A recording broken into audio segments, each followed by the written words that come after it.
for the players.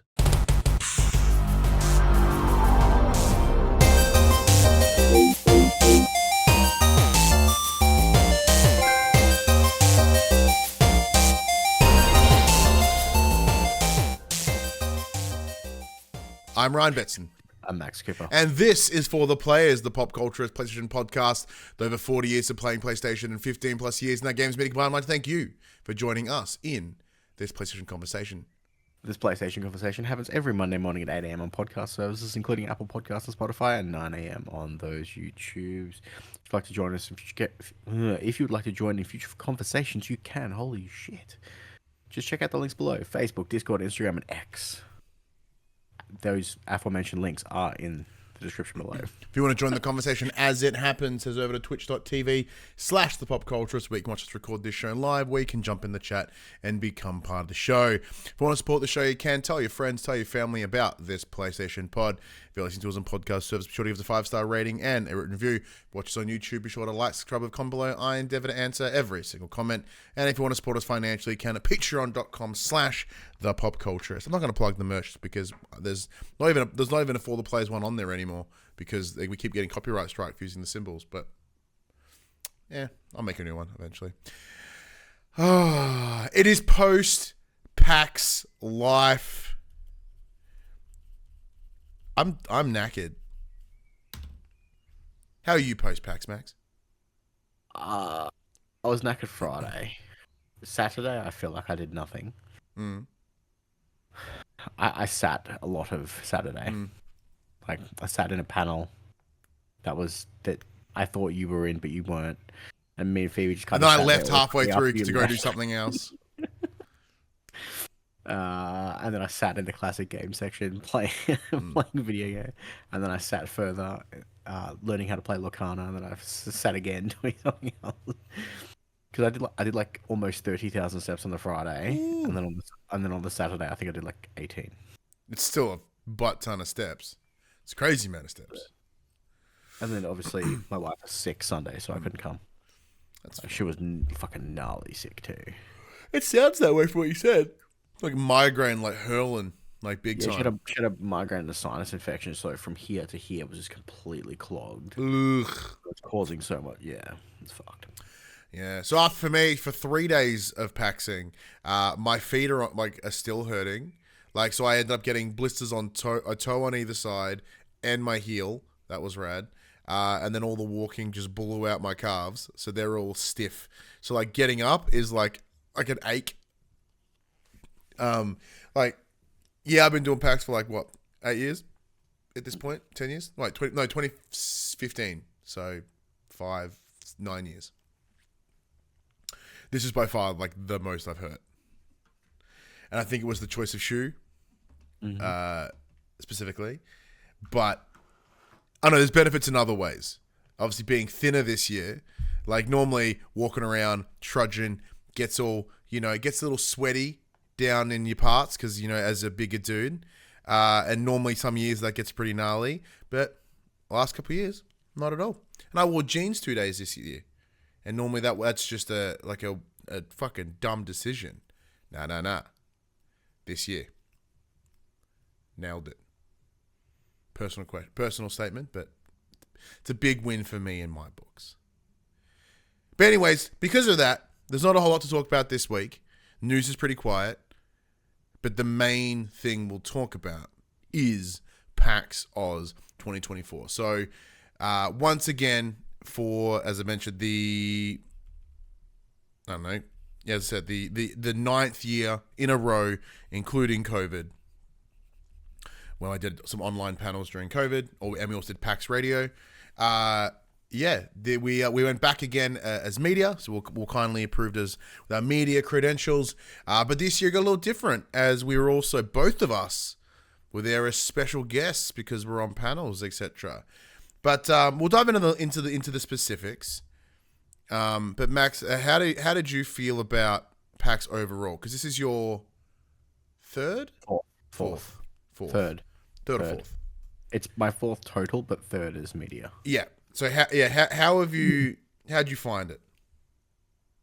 Again, it was a really weird year, much the same as last year. We got there in the media hour. There were still stalls being set up. Yep, I'm aware of Like, um, that. everything wasn't in place. Nintendo wasn't there this year. Xbox had a little showing in someone else's booth. PlayStation once again not there. Um, Ubisoft obviously at the last minute pulled out their big games and was left with last year's stuff. Nothing new over there.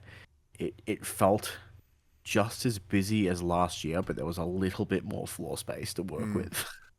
Um, Obviously, they shouted it from the rooftops for the last couple of months, saying this is the biggest tabletop selection that we've had, and there is no doubt about that. They had board games in the PAX Rising Indie section with the video games as well. So, tabletop covered half of the convention floor as it usually does at the back half.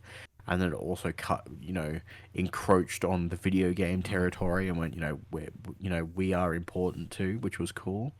Um, Final Fantasy Online was back with their big fucking honking Hawaiian tiki bar booth. Yeah, it was interesting. It felt like like fantasy mixed with like a luau. It was weird. Well, that's the whole shtick for their new campaign. Their new Oh, okay. their new That expansion. So well, that makes it sense. That's completely on brand then. Thematically, it makes sense. Um, there was some high it's just one of those things. Like, I spent my entire day Friday playing board games. Mm. And then on Saturday I played about a handful of actual video games. Nothing really tickled my fancy. Like, a lot of the stuff that was there from the big guys, I had either already played or had little to no interest in playing. There wasn't really like the one thing that I was keen to kind of check out was the new Assassin's Creed game, and obviously Ubisoft ripped that hard when they're like, it's getting delayed, no one's gonna see it.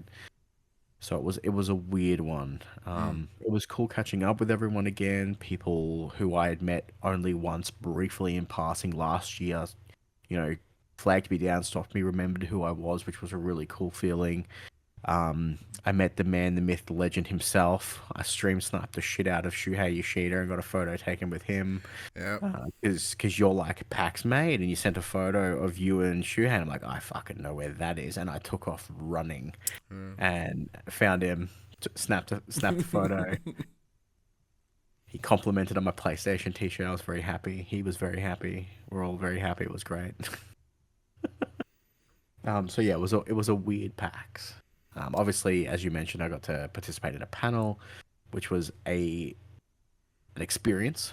It was good fun. Enjoyed that. But yeah, it's one of those things. Like, I don't, as someone who has for the last, I think, 3 or 4 years attended only 2 days, I don't know how people have it in them to do three. It's Like, difficult. Yeah. I feel like I did everything that I wanted to do in two. I don't know what I would have done on a third day. Mm. Yeah. I don't Yeah. know. Yes. Yeah. So look, yeah, my sentiment's very similar to yours. So I enjoyed the show, as I always do. Like, 'cause whenever we do a convention like PAX or whatever, like even when I did Game Expo, I still enjoyed myself. But like looking at it from that objective side, right? Like for us, and what we do made it very difficult because PlayStation weren't there in any capacity, and what the other, pardon me, bigger guys had available were games that had already come out. So an example would be, yeah, I said Ubisoft, as you mentioned. Assassin's Creed Shadows wasn't there, but they had Prince of Persia, which is already out. It came out at the beginning of the year. Outlaws, which just came out. The Star Wars Outlaws. Crew Motorfest, which came out early this year, late last year, somewhere last year sometime. There was that, and then Just Dance, which is Just Dance is always a staple. You can never bitch about Just Dance, but it's the new Just Dance that comes out tomorrow. Yeah, so they're like, that's the one, but like it's just more Just Dance really. And then there was like Sega, and I think the only like Sega had something new being Shadow X Generations or whatever. Like that's technically not out yet, but like if you don't care about Scenic. Scenic, then what you gonna do, right? So Like, they also had Metaphor, which dropped the day of yeah, PAX. exactly. Yeah, Metaphor Fantasia had- was there. And I think, and my understanding was it's just a prologue demo that is available to play. Yeah, but not in its full extent. 'Cause that thing's like 5 hours long. If you want it to be, or 10 hours Yeah. long, how you want to play it. Yeah. But yeah, so there's that. So from that, that's a bit of a bummer. And because of the nature of the indies, it is fun to go look through the indies. But predominantly, most of them will be coming to PC.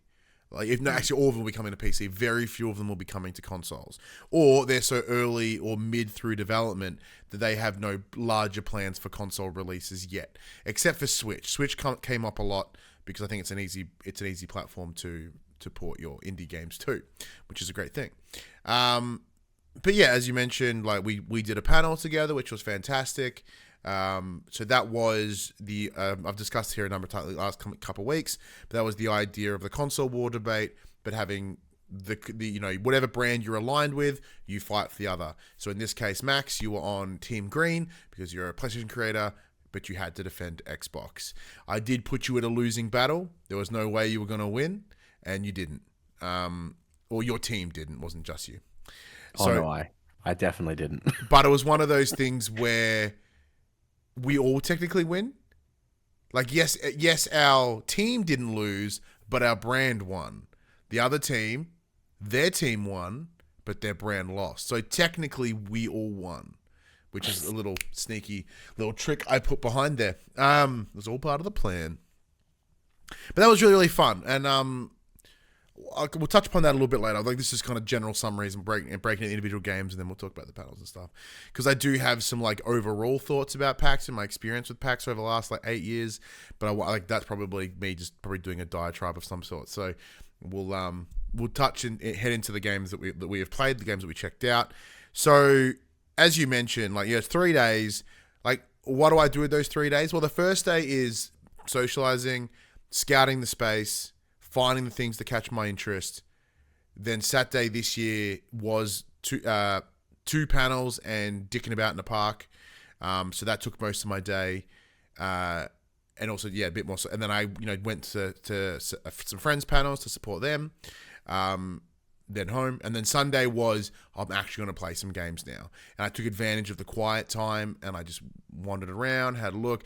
Like, Sunday was very much, I did kind of nothing. I just wandered around, looked and, took it all in. But like, having done by Sunday, all my commitments were done.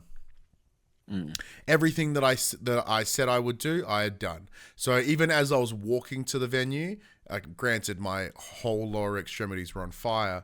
Not anxiety, but there's like a tension or a stress or like, oh shit, we've got shit to do, was gone.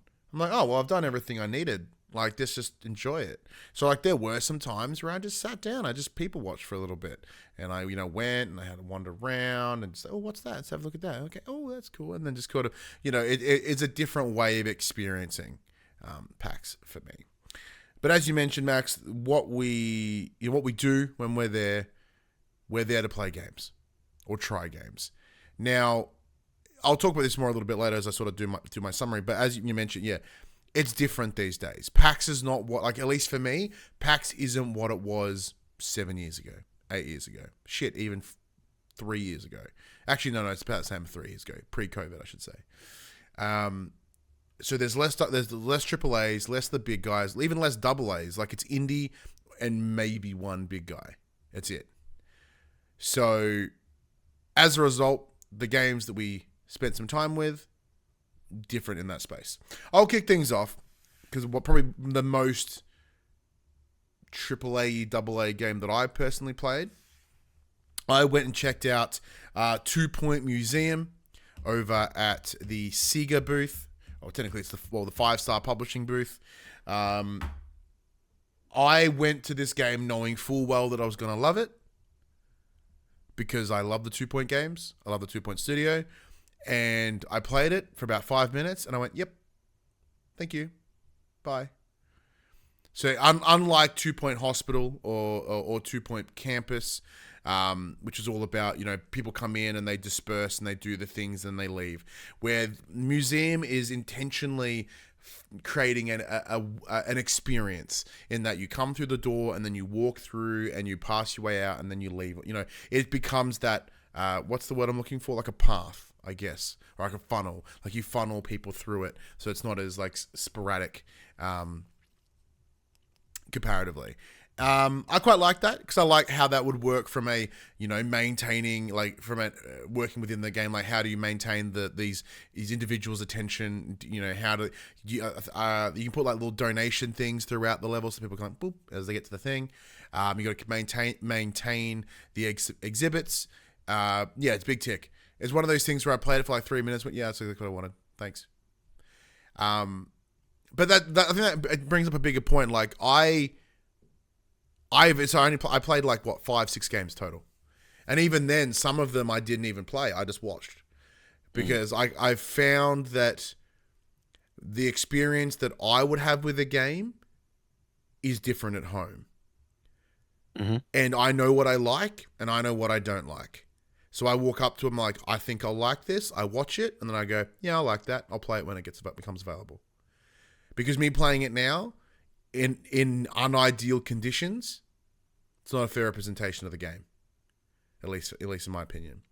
But what was one of the first things you checked out, Max, from the game side of things? On the game side, so the first thing that I looked at was squat ops.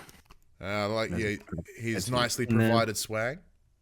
Nothing. The way I describe this, because I watched, I didn't partake. This is basically Metal Gear Fitness. So picture like old school, like Metal Gear Solid 1, and it is a puzzle game. So essentially, it's set up as a stealth ops game, and the gimmick is to move around the levels.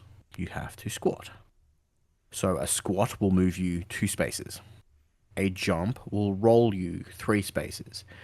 If you hold the squat, you put a box over your head and you are invisible. So you have to essentially count the spaces to get around the map and not get seen by the guards or the security cameras or the machine gun turrets.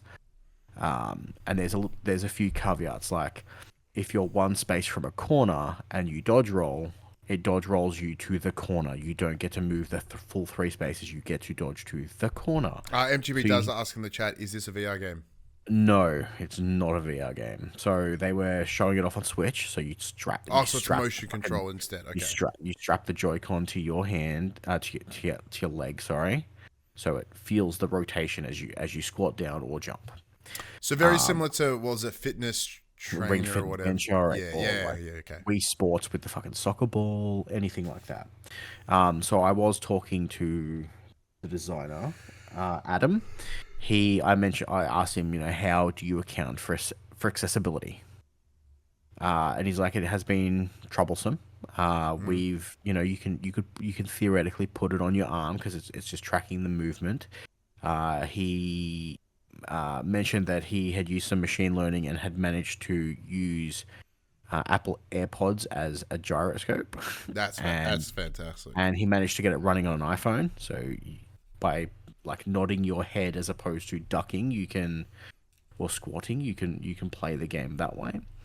Obviously, being a PlayStation content creator, I'm like, is it coming to PlayStation? He's like, look, I've spoken to Sony, but it's one of those things of like, yes, PlayStation controllers do have gyroscopes in them, but it's where do we universally hold the controller where it works for everyone? It's in your hand. In which I suggested you pack it with a headband and you fucking wear your PlayStation controller like this. That is a dumb and also good decision. So that's he's looking at a release of next belt year. clip. Belt clip could work, but then again, it's like, how does it work? Obviously on PC you can use a webcam and it'll just track where your head is at the time. So if you duck down, there's a level that you have, like a threshold level of get below this and you're doing this, a jump threshold of get above this and you are doing that motion. So he has really thought about accessibility options, which is really good for a game that is essentially trying to trick you into doing fitness. but as it's a puzzle game, you kind of have to look at the mini map. The mini map will show you how many nodes that you can move throughout the level, and you kind of have to be like strategic about it, because obviously if you move 2 spaces, you're not behind cover anymore, and a guard could see you. But a jump would get you 3 spaces, you'd be behind cover. But then if you jump 3 spaces, you've got no safe spaces to move the next time, so you might have to jump twice really quickly to move 6 spaces. Okay. Or you'll have to duck and then do a quick squat to move 5 spaces. So it's that give and take of like, you have to be active, but you also have to think about what you're doing, because you also have like a faux stamina bar. Because he's like, before we put that in, we had people speed running levels by just fucking jumping constantly really quickly, and they could just dodge everything. So we had to put something into place to slow people down from being able to do that. So squats. So picture the UI essentially looked like a Breath of the Wild stamina bar with rings. So if you did a squat, it would take up a quarter of the ring, but a jump would take up 3/4 of the ring. Therefore, you wouldn't be able to do anything else until you recovered your stamina. So you have to kind of think about how you move through the levels. To pick up the intel, you have to land perfectly on it. You can't go past it and like pick it up on the way through. So you have to. So it's all that, give and take, and you use the corners to your advantage, because you can't move past corners. The corners are like a hard stop. It was a really cool concept. Yeah, so like it's a great concept. It's a great way to think about it and use the technology you have available to you.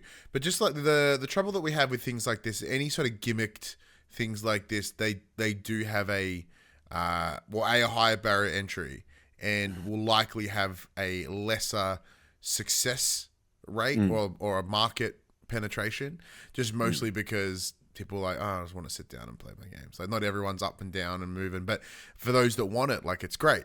Like, it sounds. I guess if you wanted to sit on the couch, you could strap it to like a shake weight and just like jerk it. Well, just jerk it anywhere, I suppose. Either or. Another game that I checked out was Brides of Bloodbane. I saw the images of that one. Looked really sick. So that was a shooter on PC. So essentially, the guy's like, look, very simple. You're in a boss fight. The aim is to shoot the bow, like charge a shot and shoot the crystals on the boss's legs. He's like, no one's beaten it yet. Good luck. I'm like, cool.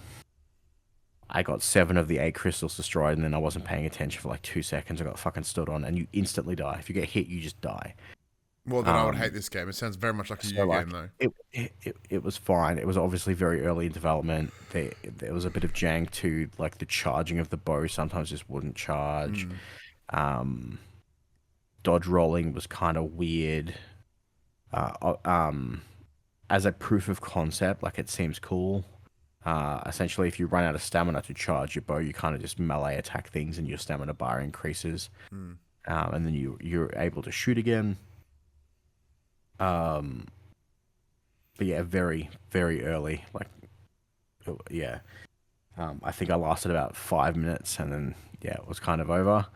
And as for video games, that's pretty much all I played on. Well, in that case, this is where I can jump in. So one of the ones that I did, out of the handful of games that I did check out, the ones that caught my attention the most were from the code section, which is the New Zealand area. New Zealand area of PAX. Hey, here's all the games that are made out of New Zealand.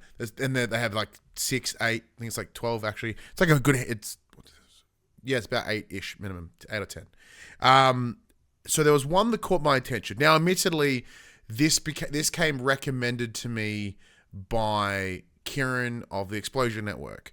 He's like, I was like, hey, what games you checked out? He's like, oh, this is one called BurgerBois, and I was like, go on. I'm already intrigued.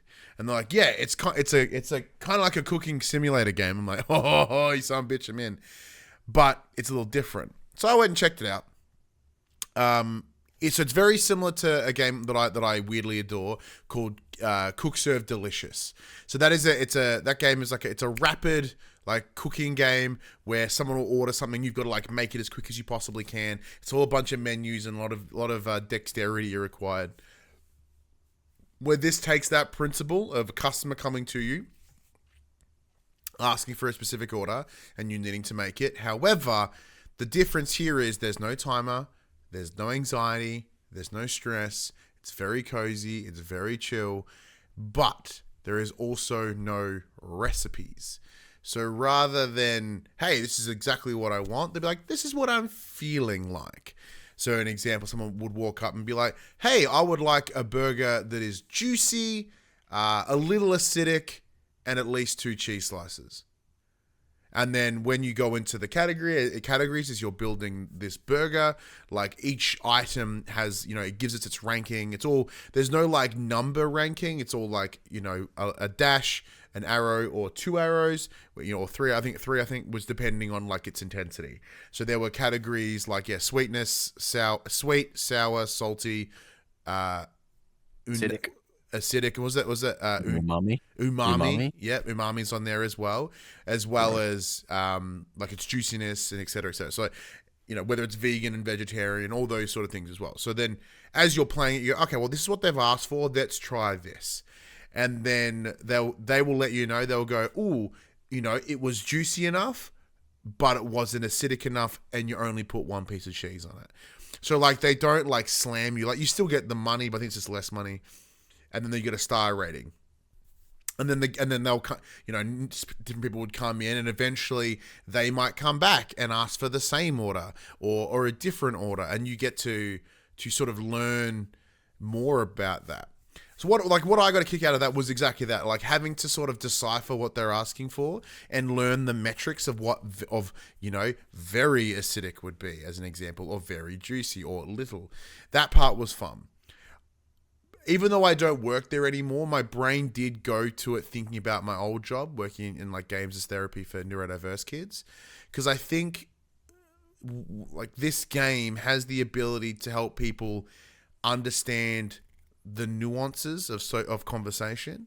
Explain like when someone says, so someone says that, they want it very juicy. Like, what does that mean? Or how that, how it's delivered to. It's a great way just to build social skills in like a sort of an abstracty kind of way, which did pop me a little bit. And also, big thank you to TJ Breezy for the follow 12 minutes ago. What a ledge. I thought you were going to mention your old job at McDonald's. Oh, it did also go to my old job at McDonald's, but this one did make me want to kill myself, so it's pretty good. The game is much better. But yeah, the visual style is really cool. It's like it feels like hand-drawn soft stuff, and the characters are all kind of these interesting, like unique setup. Like the one that resonates to me was a fish. And you know how like in cartoons, it's a fish, like SpongeBob, it's a fish sideways, but he's wearing a suit. And then he asked what I want, and apparently I made exactly what he wanted. So he gets like almost like a chiseled jaw, handsome Squidward smile. And he's like, oh, this burger is perfect. And I get 5 stars. I was like, this game's amazing. But they did also give, as you mentioned, you got the lovely little badge there from the team at Squat Up. I did get a lovely little, it looked like a little hamburger bag. It's in my kitchen, so I don't have it on me. But it came with like a business card, a little sticker, a couple of those jelly hamburgers, little gummy hamburgers. But it also came with this. So the burger van from the game, BurgerBois, there it is there. And it came through a little 3D printed miniature of that. So what I'm going to do is I'm going to paint the hell out of this and then put it up on socials and stuff, because that is a genuinely awesome little goodie to get in the bag. So shout out to the team over at BurgerBois. I do have the name of the studio. Give me one sec. Mischief Makers Studio there, cool? And the 2 people that I met there were absolutely lovely. Absolutely lovely. So at the moment, I think the plan is PC, and it's kind of where it's at the moment, just because it's pretty early days. However, of course, I will be checking the shit out of it on PC and or console as well, because it's going to be rad. So that's the other one of the other games I checked out from the code game section was a title called Project Storm. So this is from Transformative Games. Sorry, I'm just doing your timestamps. Yep. So Project Storm. Shout out to the guy that was there. I forgot his name. I do apologize because he was really nice, but I'm just rude and forget people's names, I guess. Where he walked up, he goes, I walked up because it caught my attention. He's like, hey, do you like the movie Twister? I'm like, hell yeah, I love the movie Twister. He goes, cool, because this is essentially that in the game. I was like, go on. So they're about 6 months into dev. Project Storm is... He's like, here's Glenn Powell. Yeah, I'm like, oh my God, and then Glenn Powell comes out of nowhere. I'm like, ah! It would be even better if they bought the other guy, the one that died, who's awesome. Bill Paxton. Helen Hunt, though, hit and miss. But, the game itself, the idea is that you essentially start from nothing. It's just you and your truck, and you storm chase. Now, it's not exclusively chasing tornadoes. Like, you might need to go and assist with, some people as, they've been flooded, they've been impacted, they need some stuff cleared. You can go and do it.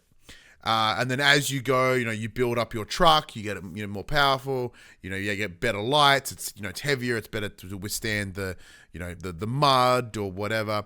But you also get to build up a base. So you can have like a station, which will allow you to see better telemetry, allow to get better meteorology, so you can check the weather and see how it's going to go, and then you can predict where like a storm or tornado is going to go, because the world itself is the map is the same, but all the events are procedurally generated. So it's the same world, so that way you always remember where things are, but sometimes the storm will fuck up a road, so you can't get there that way you normally would anymore.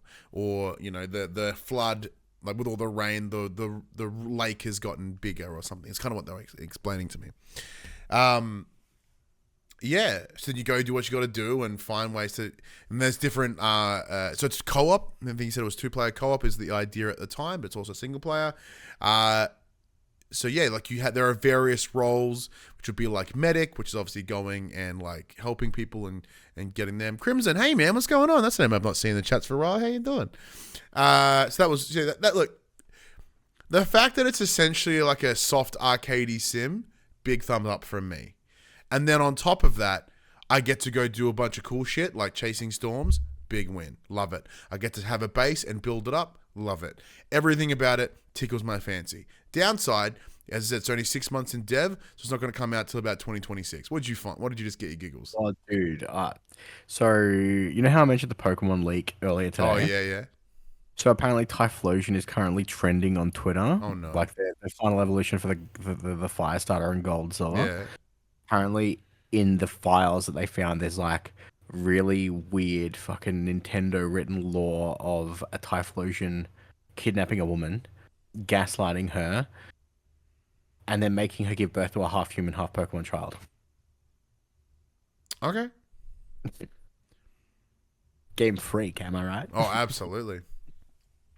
But yeah, Project Storm is a really cool little game. Like I said, it's made by some indie devs in New Zealand, which was already lovely. And the woman there's a guy there and a woman there, and they were lovely, fantastic, very excited. And I was explaining to them how sim games like this just make my ADHD brain happy. Like I just love it. Simple repetitive tasks, big fan. And they're like, oh no, fantastic! No, we get that. That's amazing. So yeah, that was a great one as well. The other one I checked out, this one, I heard about this one from so on Tuesday, I was invited to a little mixer with the team at Toast Interactive, the guys behind Max Mustard. So it was cool. I went and had a bunch of VR creatives just having a chat, and these guys from South Australia. I was like, so like what are some games from SA that are here? Like, what should I go check out? And there was a guy like, there's a game called Dungeons and Dressing Tables. You have to go check it out. I named it, but it's also a really good game. I was like, okay, well, you've caught my attention. Like, the name itself is fantastic. What do you got? He goes, it's essentially Diablo meets Animal Crossing, but it's all like the rewards for your dungeon crawling is furniture. And then you go back to your town and you build up your town and you make the coziest town you can, and that's how you score. And then you go and do dungeons and like little raids, and the big boss, once you beat them, they then join your town. And suddenly that big boss is now your blacksmith or your carpenter or your chef or runs the tavern or whatever, right? And I'm like, this is rad. And the best part is you're playing this little axolotl, so that's adorable in and of itself. I was watching this young girl play it once again because, as I mentioned earlier, like me, I'm happy just to watch these games and then I'll play them when they become available to me because the show floor experience is just fucking dumb. This kid was like, from a design standpoint, they just were wandering around. They were given no direction, yet they knew what to do. And like that tells me excellent world design. And the same thing, she was also pushing it to its limit as well, like doing like what my son does, just by absolutely breaking the game by throwing themselves off cliffs, seeing if they can roll through this. They got stuck in a door at some point just because they tried to see if they could just essentially just run at the door really hard to get through it. But yeah, that was a great little game. Like it made me. It felt like my time at Porsche, but there is combat, which my time at Porsche does not have. But yeah, that's a big old Betson game right there. So big fan of that as well. There's a couple that I did go have a bit of a look at. Not quite an in-depth look, but they did catch my attention in a couple of ways. One of them was Footy Bash. Footy Bash has been at PAX the last couple of years, and we've heard incredible things out of our mates like Paul James. But this was the first time I actually went and properly checked it out, and it is essentially like a side-scrolling sort of like it's like a 2.5D flat pixel design game where everyone kind of runs sideways left and back. The physics are a little dumb, so you can jump really high and like spike it, but you can also fucking spike people. There's no blood rule in this version of AFL. You can just straight like beat the piss out of folk. It was really cool. There's another one around the corner, and I saw it, and my brain went, "Oh my god, this is a Buddy Watson game." A good friend, Buddy, he has a very particular game style that he likes. Oh, there it is in the chat. Dungeons and Dining Table. Thank you, Max, for jumping that in there. So it's called Servonauts. The idea is that you're little astronauts and you run a service station in space. But it's not a service station as you think. So think Overcooked mixed with, was it Camped Out or Tools Up? It's a 2.5D. You see this map, and the idea is you've got these pump stations that you need to run things to, and then you can drill for oil on this thing, and you can run the pipe, but drilling oil takes up quite a large amount of space where running pipes doesn't. So you could build just drill 6 things and just easily pipe them up, but it also then restricts your movement. It's cool. Co-op, it looks great. I just kind of looked at it and went, I'm gonna wait to see where this comes out, because I have a feeling it's gonna be a blast. And it's absolutely a buddy game, which big fan of that. Other than that, I think that's all that I actively went and checked out in terms of the games. I was expecting you to mention the Isopod game. What's the Isopod game? No idea. Don't know. But yeah, as I mentioned earlier, like from my gaming, from a gaming experience, I was like, I know what I like, I know what I don't. I walked through and I went, nah, yes. Oh, and also there was one that caught my interest. Was it Bogan Hero or something? It kind of looked like the side scroller Gunbrella, but with a little bit more of like a very stiff sort of movement. It was kind of cool. And you just play like as an Aussie with a honking mullet, blue singlet, little shorties, and he had a little kelpie dog, which was awesome. Crimson jumps in and goes, so Isopod is the little game where you play as a roly-poly bug. Gave me Bug Snack vibes. Ooh. Oh, well, I hated Bug Snacks until I played it, so I can't poo-poo on the game for that. But yeah, well, we've got a bit of time, Max. Like, let's talk tabletop. Because I know, as you said, that's where you spent most of your Fridays? Let's do a quick wrap up of a round off of all the tabletop things you checked out. So I checked out Aethermon, which was in the PAX Rising section. So Aethermon is essentially you can play it either cooperatively or competitively. I played it competitively. And the shtick is you have like I think it was like a 6x6 board.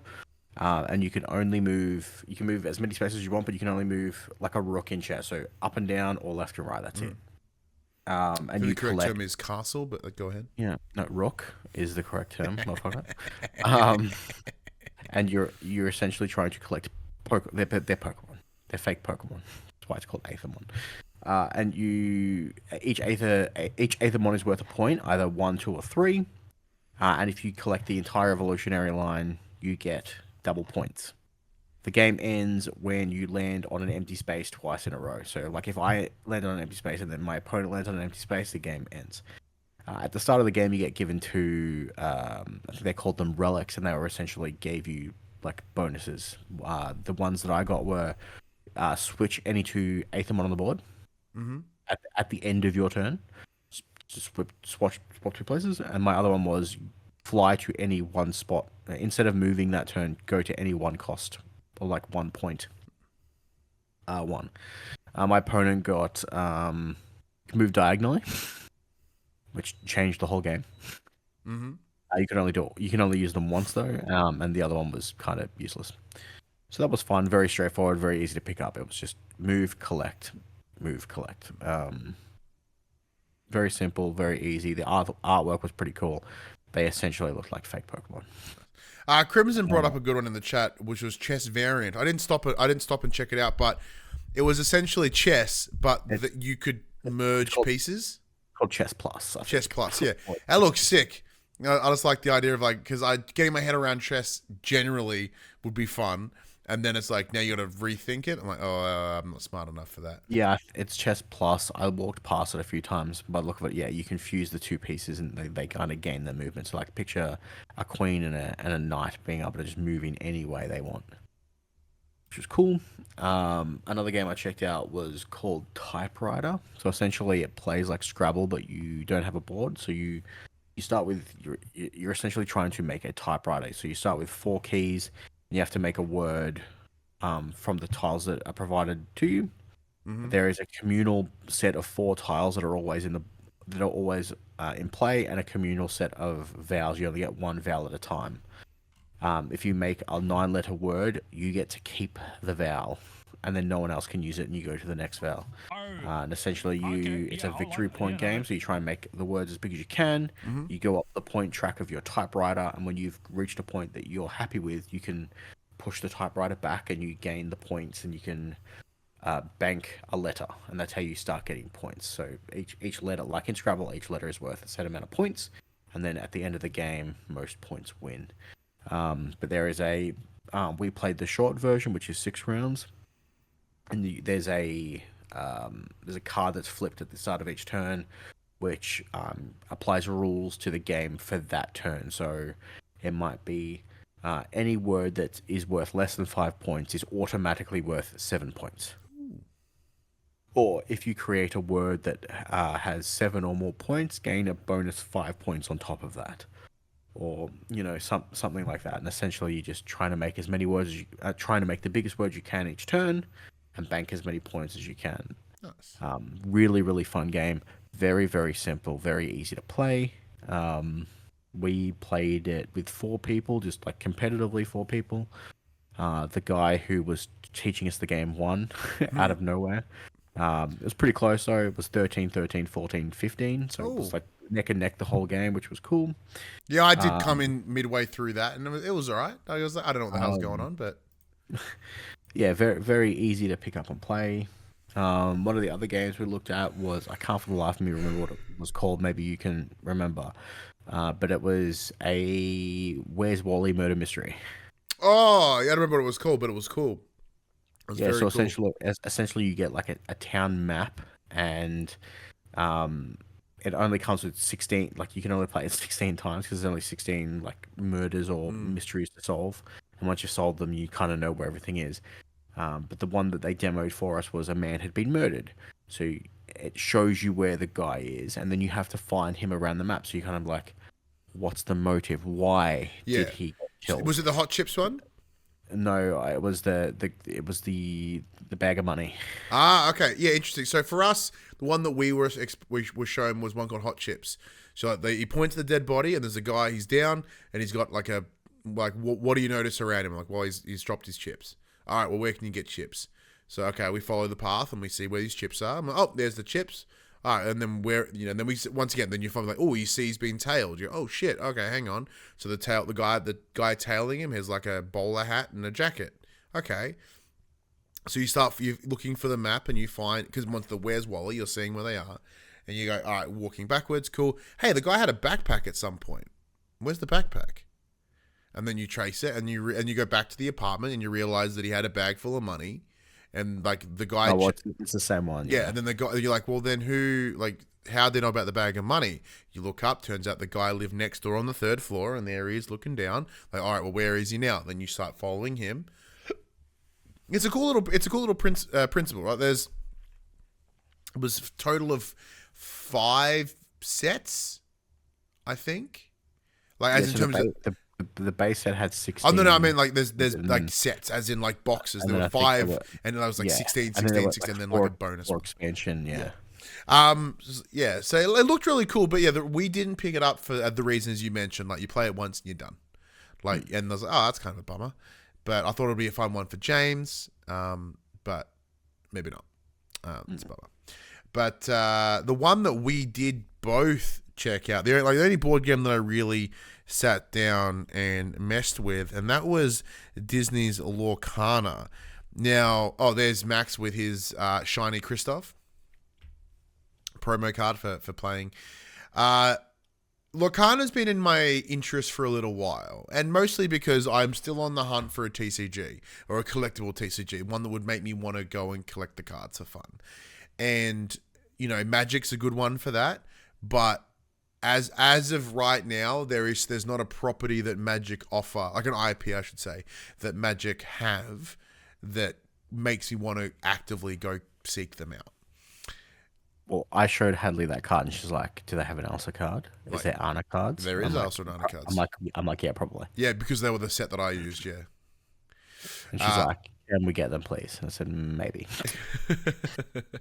So we sat down and gave Lorcana a whirl. It was I myself took on Phoebe, my partner. Max, you took on our new friend Fulia, who joined us at the panel. We'll talk about our panel shortly. And you and Fulia have played TCGs before, or at least Magic before, so you guys just went straight in and picked the piss out of each other. Phoebe and I were learning as we went.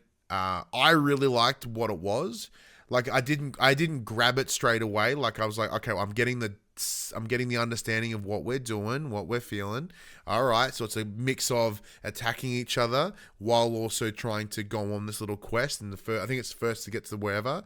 So, like, instead of bringing your opponent's health to 20, you want to gain 20 points. Yeah, so there are a couple of little choices that they make to make it a bit more friendly. Like, so it's not about beating the opponent. It's just about killing them or wrecking them. It's just about getting to where you need to be. Also, Big Shep, thank you for the lurk, much appreciated.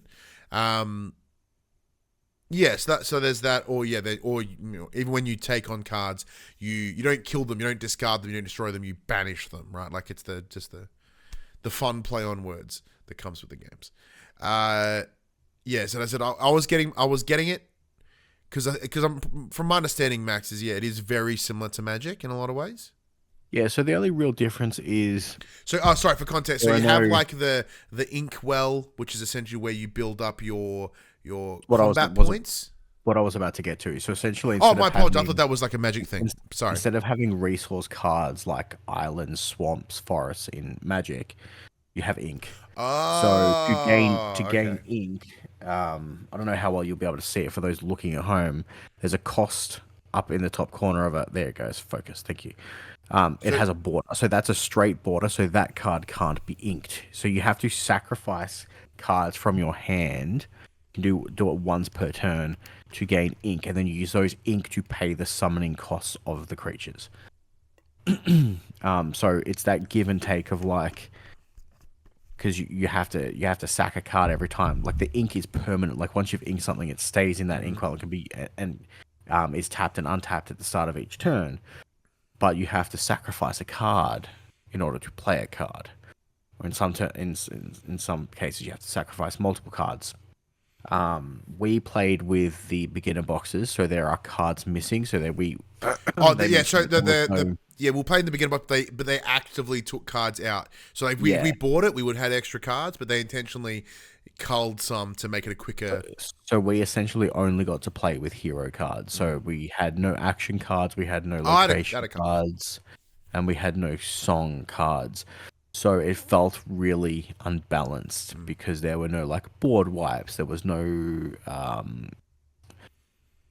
like hard clear cards where you could just like destroy opponent card or anything like that. So it felt really unfair because once you got enough ink, heroes, once you had enough ink and once you had enough heroes on the board, the way the game works is you've got two options. You can either tap a creature and quest for lore, which is how you win the game.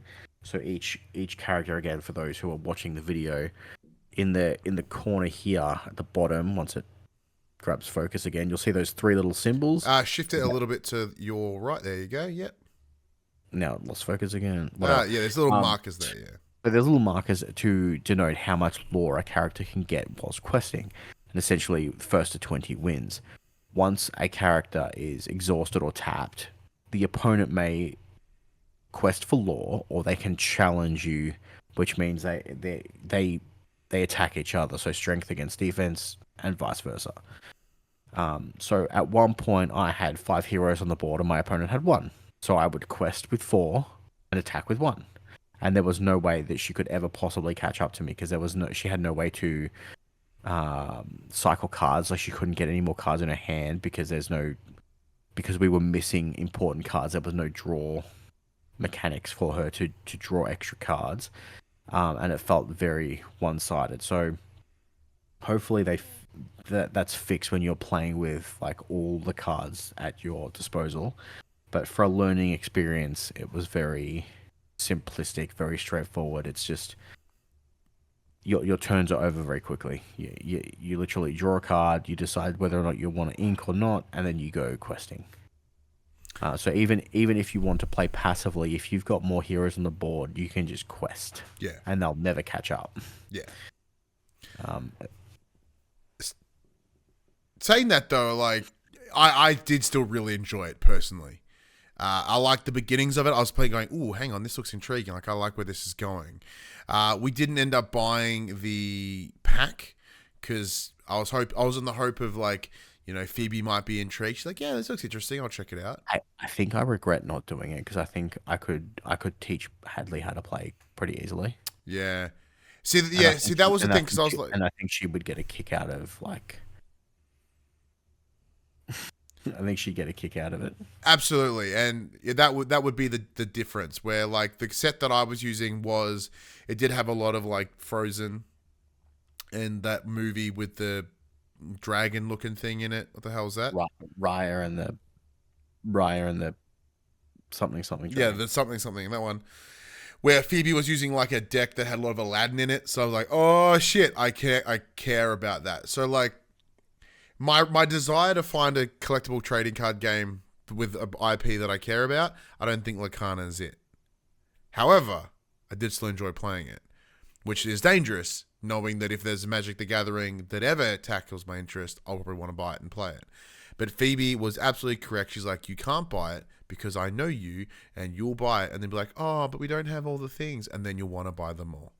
I'm like, yeah, that's very true. So she's very conscious of me, and I appreciate that. Because, you know, on a complete side note, since moving to this new place, we've been very conscious with our money, done a good bit of saving, and Max, I think I'll actually be able to afford a PS5 Pro. Reasonably. Why? Because I could. Why? I'm not going to. This very second. I don't believe you. Oh, I don't believe me either. I'm absolutely going to buy one. But why? Because I'm mental. I'm a giant mark, mate. I'm a giant mark. You could choose not to be. Nah. Nah, mate. Because if these fucks are $1,200, the next console that comes out in 3 years' time is going to be more. Okay. Just save it. You're crazy. Nah. You're fucking insane. Yeah. You heard it here first. Mental. Look,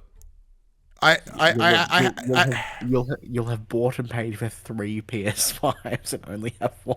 Yeah. You're No, nuts. I'm probably going to keep the Slim. I'm not going to probably not going to get rid of it. Oh, that's even worse. No, probably. Actually, not really. It's yeah.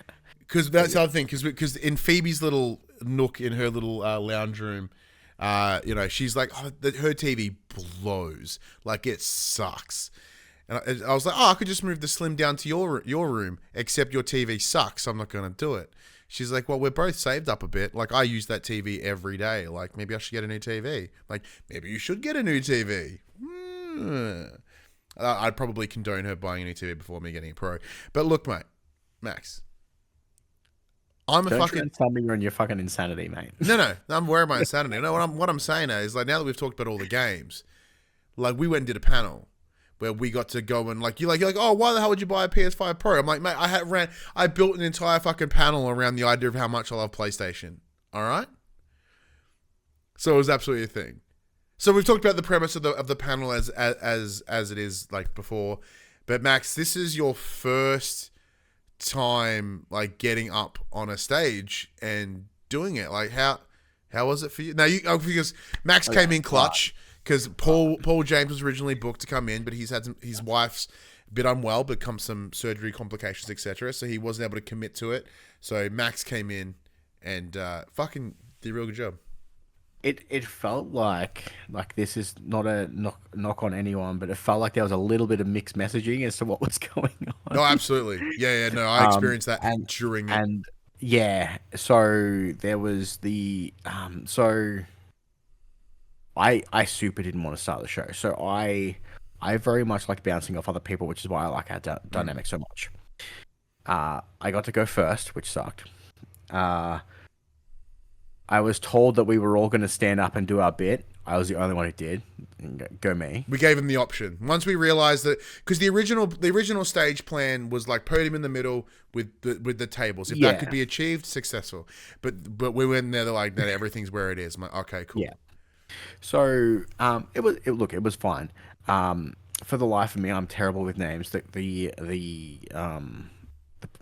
person opposite me, who was like a sleeper agent for PlayStation, apparently. Nads was not a Xbox. Nads was lovely. She did exactly what I wanted, which was interrupt mid conversation, throw me bits that I could play off of, and that's what I wanted. That's what I live for. So that was great. And she came up and had a chat with me afterwards. Like, I hope you don't feel like it was an attack on you. I'm like, no, that's what I wanted. That's what I was expecting. That's what I was sold on. That's what I was hoping for, and that's why I did it to you. Like, I wanted those interruptions. I wanted points to make. I wanted to be able to, because when you kind of pitched it to me, it was going to be like this. The great, like the big debate, the comedy debate. I'm like, oh, cool. We're just going to be like throwing slings at each other. It's going to be silly. Yeah, and like that was the plan. Except I knowing, or I presumed that everyone had put effort into their topic and what they've written. Yeah. So I was very conscious that like if we had a free flow, people would not be able to hit all their beats they wanted to. They wouldn't because I know with my opening monologue thing, like I put a lot of effort into that. And if that got interrupted, it would have thrown me off, and I would not have liked it. Yeah.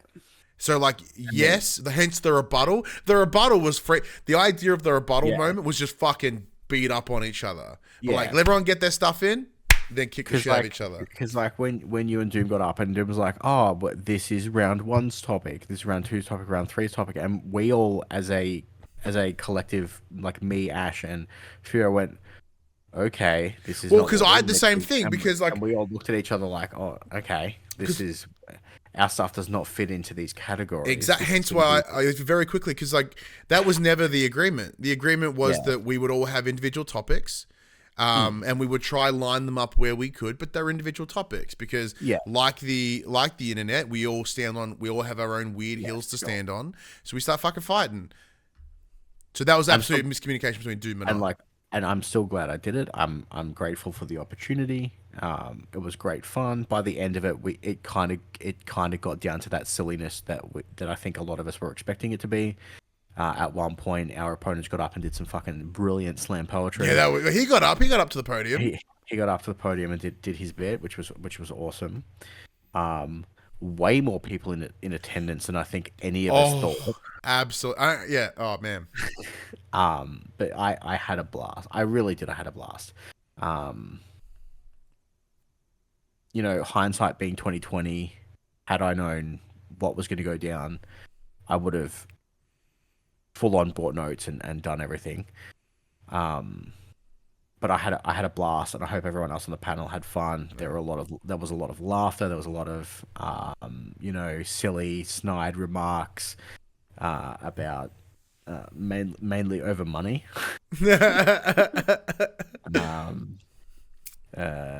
But yeah, it was good fun, and I hope to be able to do something like that again.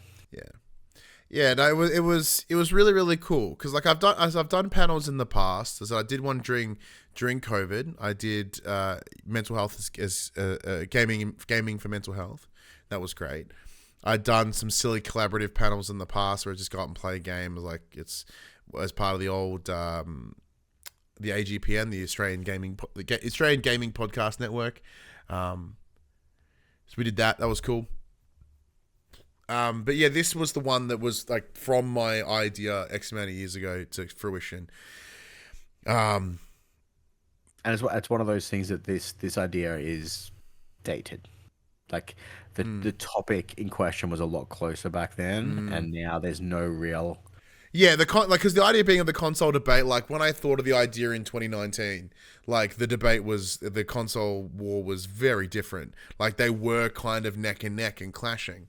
Where now, like I knew that we would go like if having you guys as PlayStation creators represent Xbox, it was going to be an uphill battle. But I was really hoping that we would like just maybe swing through and get a win for funsies and turn them around on something dumb. I think the only topic that I forgot to bring up was obviously that Xbox are like the kings of accessibility when it comes to like controller design and all that fun stuff. So, but it was a good, light-hearted, spirited debate that ended up with you shedding some tears with exclusivity stories and. Pretend tears, but like, yeah, absolutely. So yeah, everyone like in terms of where I sit as the person that. Like Doom and I got it together. I am beyond happy with how everybody did. Like, yeah, as you mentioned, you're a little like loose and you weren't quite there in terms of how I know you would have wanted it. But like you got up, you spoke with confidence and you nailed it and it was great. And once that banter started going, it was fantastic. Yeah. And then if we go to the other team, Nads was great. Like Risk It. So Risk It for the Biscuit on Twitter is his handle. He is a like big time Xbox like diehard. Yet he delivered this like 5-6 minute, about 5 minutes, just love letter to PlayStation first party exclusives and why they're amazing and why we love them. And like he worded it better than I could literally ever could. And it was it was amazing. I'm like, how the hell can you ever back that? Fuya nailed it with her Game Pass. There was one thing though, and the second she said, I went, oh no, where she's like, you don't even need the console, you can play Game Pass anywhere. I'm like, oh shit. And then the other side were like, we're saying I don't need a console? Oh, I guess we've won then. I was like, shit. But it was funny though, it was still good. And then to her get around that, and then Ash's 10 Reasons Why PlayStation Sucks was fantastic. I threw a couple of digs at me in there as well. Be like, those arrogant Sony players that get tattoos on their arm and stand up at panels at PAX. I'm like, you son of a bitch, that's me. Yeah, it was cool. As I said, like it was an idea. Yeah, the idea didn't age the best, but yeah. So as the panel ended, like I had to hang around because I had another panel a couple hours later, which I'll touch upon. My anxiety did get the better of me. like as I was sitting there, sort of just killing some time, like I get my, whether it be the coming down of the adrenaline or whatever, like I'm sitting there myself going, what did I do? I had an idea. It didn't, like it did, did it come out like we envisioned? Like, is everyone on the panel happy? Like, yeah, there was a lot of people in the room and they were more than just my friends, which is insane to me, by the way, like fucking insane to me how many people turned up to it.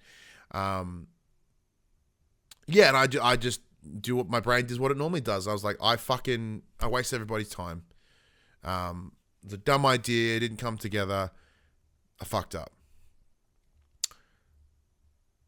And it wasn't until like the next morning, even when I was driving home, thinking about it. And I realized, yeah, look, even if I did, who fucking cares? Like, we did it. We did it. Like, I understand that most PAX panels are really just essentially independent theater shows, right? They're like, PAX just gives the opportunity for people to go and do something on a stage that they would never really get the option to. So it's not even about, like, is it successful, quote unquote, because it doesn't fucking matter. It's just about whether you did it or not. And I think that alone is really helpful. So I go, yeah, no, I fucking did it. And it wasn't a failure. Like, 2 people left, maybe. But, like, people were in, people were there, people were excited. Mad Dog in the chat, I think he fell asleep, but he had a very long weekend. I got a message from I was chatting to Phoebe afterwards. She's like, your mate Mad Dog? I'm like, yeah. Like, he was behind me. I think he fell asleep. I'm like, cool. Sweet. Love it. I'm probably exhausted. Me and Phoebe fell asleep in the fucking wrestling one earlier in the day. Yeah. That's the one thing about panels. Panels are also a great place to go and have a snooze. Yeah. Have the odd nap attack. Yeah, I'm mad about that. Like, I've gone to panels just so I could sit down and somewhere comfy. I've done it. It's fine. But yeah, like, the crowd was good. They were engaged. They laughed when they need, like even especially within my monologue, I wrote this silly thing about like the origin of the console war, and I intentionally badly photoshopped a bunch of old timey photos to make them look more, have them be related to the console war. I told this story of the history of the consoles, and yeah, we highlighted like the Major Nelson and Phil Spencer and Jim Ryan and Shuhei Yoshida, and I don't know. I was really proud. I felt like it went a bit longer than I originally envisioned, but that's just because I just wrote more than I thought. But I was still very happy with it, and I'm very happy with the panel overall. And I'll touch upon it once again when we go to our like final thoughts of PAX at large. But yeah, no, I'm really happy. I'm really proud. And I'm really like fulfilled, because the idea of it, silly little ideas come up all the time, but to be able to see it through fruition and then go, that's done. I set an idea within myself, and through an incredible collaborative process with some amazing individuals, like, it happened. And that alone is a fucking win. So, yeah, just trying to, change my thought process and look at it, right? Yeah, for sure. And then later on, I went and did a wrestling-related panel with some friends. So Steve Willis had the idea he wanted to do it was called Masterpiece Arcade. And the idea was that each year, if it happens again, is people go up and they pitch what they believe is the best game of X topic. For this one, because he's a wrestling fan, best wrestling games. So it was myself, Fid McAwesome, Leah Williams, I think is her surname, a good friend Mitcho the Tradie, or Cold Spicy on on Twitch, and Matty Mouse. And I was Ref Betson, because he originally asked me to be on the panel as like a panelist. And I was like, hey, mate, look, I've only been watching wrestling since 2018. And even then, the only games I've really enjoyed are like 2K23 and 2K24. So like I could, but the best thing you're going to get out of me is like, hey, man, how good is GM mode? Right? So it's like, is there another way if I'm like, give my spot to somebody else? And then, of course, I had my silly 2K shirt, my referee shirt. He's like, hey, you want to be a ref? so we can get like keep it more wrestling related. I was like, yeah, sure, why not? So all I had to do was run around the stage and pretend to be a ref, and they had with Mitcho being a real wrestler, and Matty wanted to get like his chest caved in. We planned a little spot to sort of get like I had to sort of get in and separate it. But that was a really fun, silly panel. Mitcho pitch for Wrestling Empire was just fantastic. Matty's pitch for Here Comes the Pain was exceptional. I know the video it was videoed, so it will be available, and I will be sure to share it on my socials. Our panel, there was no video, but there is audio, and that will be up on the podcast feeds later this week. And then what we were also able to include the PAX Aus 24/7 Championship. So this is something that's been running around for a little while. There's essentially a WWE kids belt that, for us wrestling fans or even just PAX people in general, the idea is if you find someone with this belt around the floor, you challenge them to rock, paper, scissors, and if you win, you become the champion, and you just wander around until someone else finds you. And the idea is at the end of the weekend, we try to get it somewhere, we see where it goes and where it ends up. It's essentially this great little like social community game. So I won it earlier on Friday. Then I lost it a little bit later.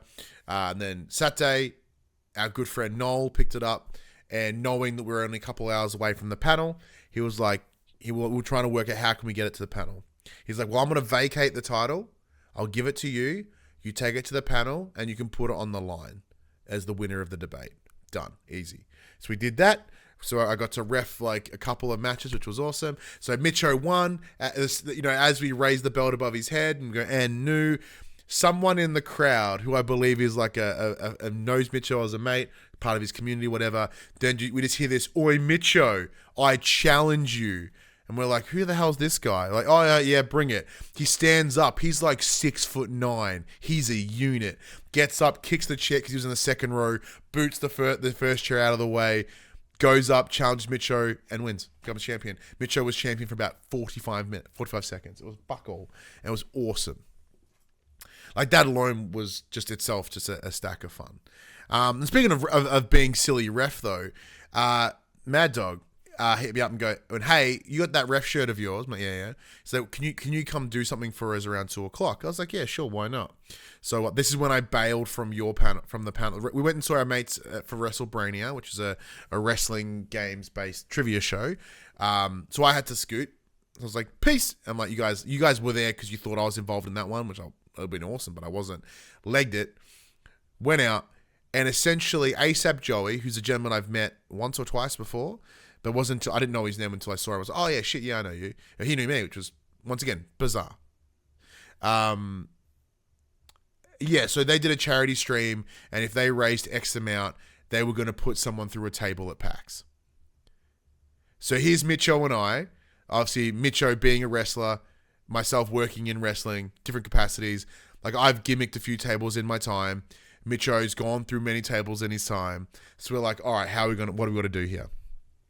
In short, the guy said, oh yeah, I went and bought a trestle table from Bunnings. And we're like, it's a plastic one. I'm like, you just got to bounce off that thing. It's not going to go well for you. Essentially, it all worked out okay. So we went over just a little bit past Crown, did this whole thing, put this dude through a table. It was a lovely little community moment. It was really cool, and I'm really grateful to be asked to come and do that because it was just super silly. And we acknowledge the tribal chief of Twitch OCE, ASAP Joey. Put your ones up. That alone was a cool little thing, a little gimmick that made me just laugh really hard. But yeah, that was a fun little thing to do that's different around PAX. So we'll jump into the comments here, and then we'll go into our final thoughts, I think. So MGP jumps in and goes, not going to lie, I hope that next year I'm able to be involved with a panel because there are some of the best things about PAX.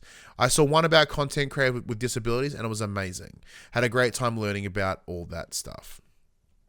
They also add how the meetups are also amazing. I was at the ANZ Creators Meetup and it was just so amazing to see so many people who are passionate about this crazy content creation world. Yeah. It's I think that in itself it's the massive part of PAX. I think it's what makes it so special. But Max, did you have any sort of like final thoughts about PAX Aus 2024? Yeah, mainly just, it was awesome seeing everyone again, because obviously we know people from different states and stuff like that, so it was cool catching up with people that we don't get to see very often, re-putting faces to names and doing all that stuff. And then, meeting, talking to some of the people that we work with from like a PR standpoint as well was awesome. So it's always good to see people. Yeah, look, so I mentioned it earlier. Like, I kind of have interest. Like, I've had some thoughts. I've had some thinking, Max. As I do in general, like, especially since, everything that's happened in my life in the last couple of years. And as a result, it's put me into a position where I think, external to myself but also within myself. Yeah, introspection and reflection is kind of what I do these days. It's how I process the world. So I put that on and with PAX as well, hence why with the panel. One of the things I talked about a lot this weekend, because I've noticed it in previous years, but I really felt it this year, in that the way we used to do PAX, or even the way people did PAX pre-COVID, is gone. It's lost. It's changed. Initially, I was like, that sucks and that's bad. But I was pondering on it today, and I think I'm using the wrong word.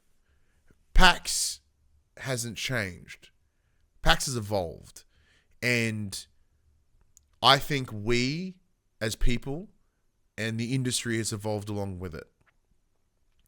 And what I mean by that is, because when we first went in 2015, or at least myself and Josh at the time, we tackled PAX like IGN would tackle PAX or E3 or Gamescom or Tokyo Game Show, is that we would go play as much stuff as we could.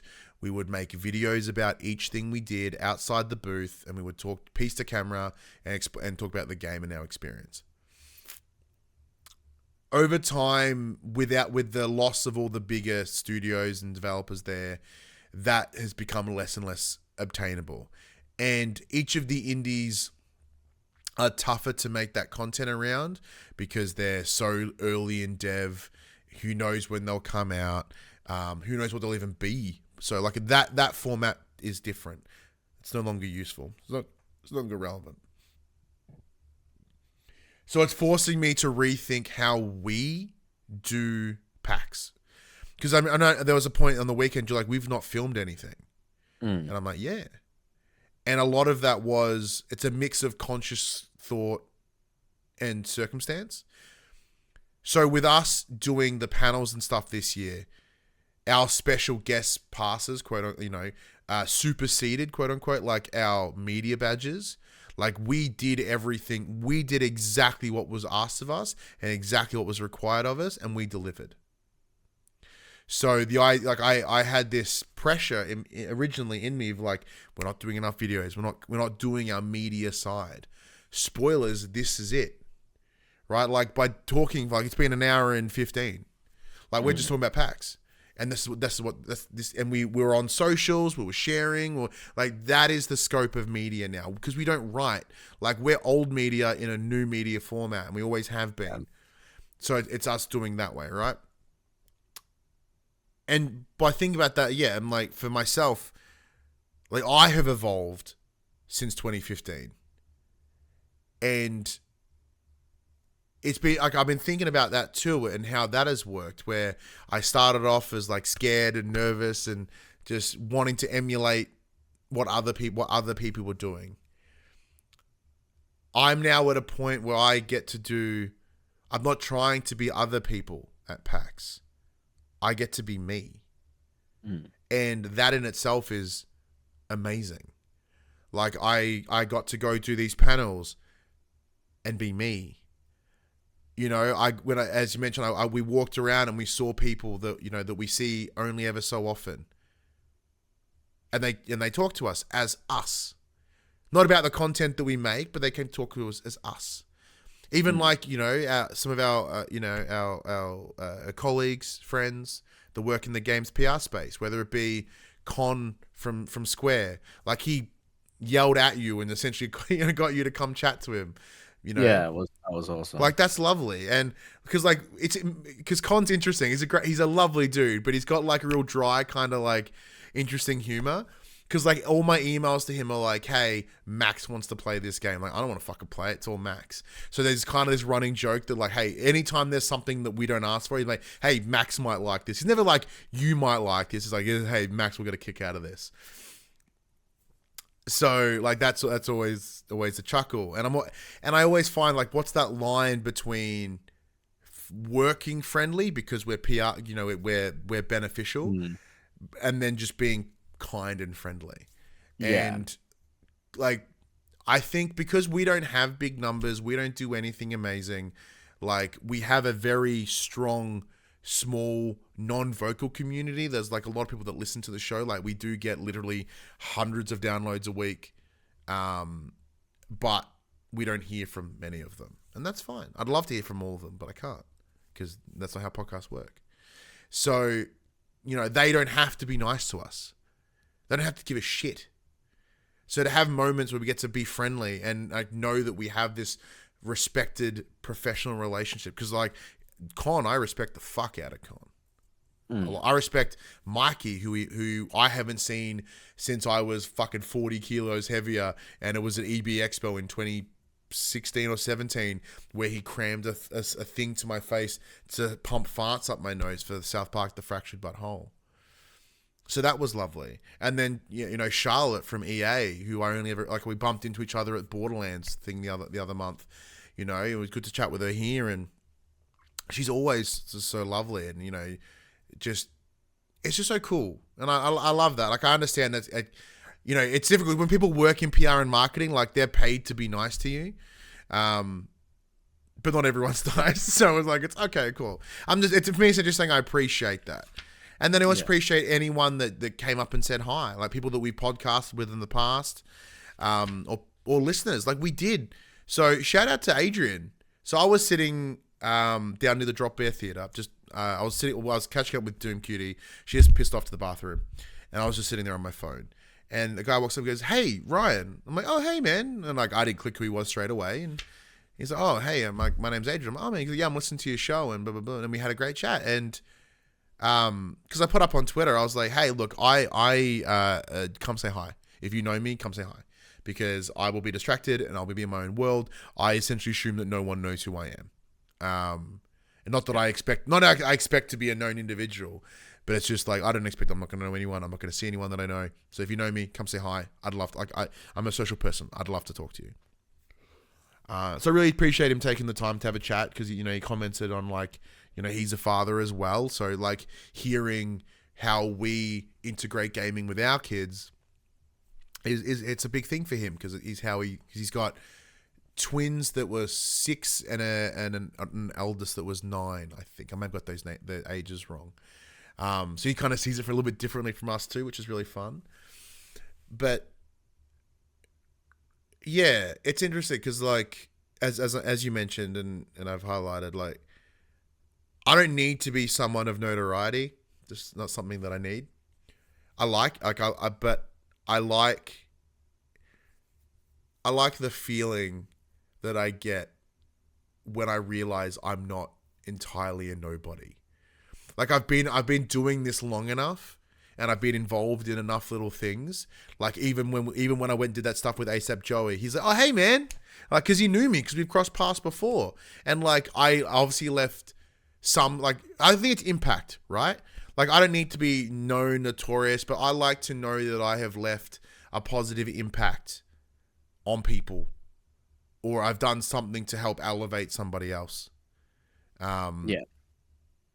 And PAX this year particularly was a really nice experience, and because as I said, like this to me feels like evolution, and I think PAX is will be different for me, and it has been different for me, and I've only just sort of realized. And as we is this my new path, within PAX or even within the space. Like, we're never going to be the biggest PlayStation podcast. Shit, probably even the biggest one in the country. You know, like, our YouTube, our numbers are pretty consistent. Like, our numbers are consistent. They don't grow all that much, but they're consistent, right? And that in of itself is kind of cool. Yeah. Or even MGB, right? I spent a whole bunch of time with MGB, one of our like regular listeners, regular contributors into here on the Twitch side of things. And I just hung out with him for a while, and it was awesome. And we went and watched the fucking Tony Hawk tournament, you know. And I think essentially it's a long-winded way of me just saying how grateful I am to be in this space still after near a decade. And there are people that still want to talk to me, right? And want to be involved, want to care about me in the same way I care about them. Yeah. Because I saw a lot of tweets today from people being like, "Oh man, I really felt like I didn't belong at PAX," and I get that. I'm someone that's felt like they've never belonged anywhere. But it's nice to finally be at a position because, yeah, my brain's a prick, and it defaults to me thinking that no one likes me and that no one wants to talk to me and that I'm just this annoyance to people. And like they speak to me out of pure kindness and out of just nicety. Like, oh shit, yeah, he's here. Hey man, yeah, hey, how you doing? Okay, bye. Fuck that guy. That's how I envision every conversation in my head. And there are times, Max, that I envision that's what you do after we've had these conversations. It's because how fucked up my brain is, right? Except for all the times where you probably have done that, but. Yeah. If I was to ever do that, you know that I'm the kind of person who would tell you. Yeah, you would tell me you're fucking idiot to your face. You did. You just called me insane a moment ago, funny a PS5 Pro. But yeah. Hey, look, if the insane shoe fits, like.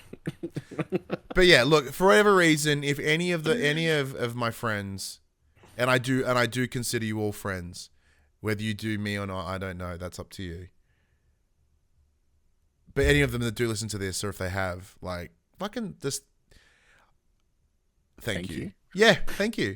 Like I hesitated because like I think I said thank you to everyone on the panel about like 98 times, and it's because I really want them to know like how much it fucking meant to me. And I said it to you as well, like how much it means if you just take your time out for this for me, right? And yeah, PAX embodies that in a lot of ways. Like I said, I just did some people watching. And there are, there is big communities, there's little communities, there's groups of friends, there's people that have all come together in like this collective costume. They're all like, oh, we're going to essentially do, it's just, I don't know. I fucking love this world, man. Look, I love what we do. I understand all parts of PAX except for one. It's the people who buy the 3-day pass to bring their own PC and play PC games at PAX. Yeah, I do wonder that too. That's what I'm confused about. I'm like, why can't you just do that at home for free? Like, the internet is a beautiful place sometimes. That they're the one group that I'm kind of like, really? I mean, I don't get me wrong. I love a good LAN party. And I've been to many a LAN party in my day. But like sitting in PAX, like PAX has fucking stale air after like 10 minutes. It's a lot to bring all your crap into the middle of the CBD Melbourne to set up on rickety ass tables in the middle of PAX and be like, I'm gonna play some games and I play at home. That confuses me. That does, but I'm also aware that I said one of my highlights was I went and helped someone get put through a table. I imagine those people sitting at their piece going, why the fuck would you do that? It's a very good question. It caters to so many different individuals. But, Max, we originally were going to, talk Silent Hill and, Dragon Ball Sparking Zero. This episode's already gone for an hour and 20. Fuck it. This is just PAX. I'll do a very quick. I was saying, let's just bank it because we've barely touched. I've done a good handful. I love Silent Hill. It's great. I'll be doing a full review with a good friend of the show, Fid McAwesome, in the coming weeks. But we'll hold that. I can do that next week. Well, let's talk quickly upcoming games before we wrap things up. All right. So what's this upcoming? Oh, yeah, games are coming out this week. Yeah. So first of all, we'll do This is what's coming to PlayStation Extra this month. I think they dropped this week. So you'll get Dead Island 2, Two Point Campus, Dark Pictures Anthology, The Devil in Me, Gris, Return to Anki Island, Ghostbuster Spirit Unleashed, Firefighter Simulator, The Squad, Overpass 2, The Squad. Tour de France 23, Ghost Recon Wildlands, and if you are still a premium subscriber, you will get The Last Clock Rewinder, Dino Crisis, Siren, and R-Type Dimension X. That's EX, not just X. I'm gonna play the shit out of Dino Crisis, eh? Yeah. See, like, it's such a bummer that, like, Ghost Recon Wildlands was arse. No, Wildlands was good. It was the other one. Breakpoint was the shitty one. My apologies. Wildlands ruled. Breakpoint was poo. It's because it was full of micros. But I genuinely enjoyed those games. I never had anyone to play with. I was so mad. Games coming out this week, though. Tomorrow, we have Darksiders 2, the Definitive Edition. I hate it. Drover Forsaken Kin, Just Dance 2025 Edition, Never, New World Eternium, Nico Dorico, The Magical World. That's not a real game. Squirrel with a Gun. Oh, I've seen that game on whatever. It looks sick.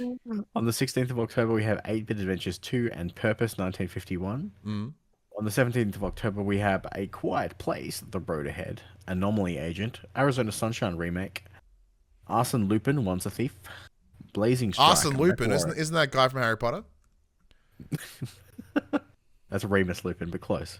Yeah, you do Remus that Lupin, you know what I'm saying? Yeah. We have MechWarrior 5, Clans, and Killing Time Resurrected. And on the 18th of October, we have Hot Wheels Monster Truck Stunt Mayhem. We have Retro Realms. We have TMNT Mutants Unleashed. Together We Live, The Seed Unit 7, and Unknown 9 Awakening. Nice. Yeah. So we're jumping into the chat before we wrap this up. Well, MGB jumps in and goes, hell, I even got to introduce you to my family. That's true. I met his mum and his brothers. And I think it was his dad, or I didn't ask. But yeah, I met his mum. I met his siblings. It was awesome. And we bonded over God of War for a moment because they picked up one of the God of War mystery boxes. So that was really cool. I got one for my son. I went over, gave it to him today. Loved it. I was very happy. What was that? Did it have anything cool in it? So it came with like a larger scaled pop vinyl of like the Fire Troll that you take on at the start of the 2018. It had a bottle opener in the shape of the Omega, which my son will actively use with all the drinking that he does. An air freshener, like a God of War air freshener, which smelled like aftershave. It didn't smell like, vanilla bean or some arsehole air freshener. It smelled really nice. So that's got to go up in his mum's car. A lanyard and a car magnet, but the car magnet was missing. And I can't take it back because it's fucking PAX and it's gone. But that's fine. Oh, and we did also get the Astrobot marshmallows too. They tasted like crunchy aerated sugar. They didn't have a distinct flavor, which was weird. MGB also adds, I felt like I was at home at PAX. It just felt right to me, and honestly, I cannot wait to go next year.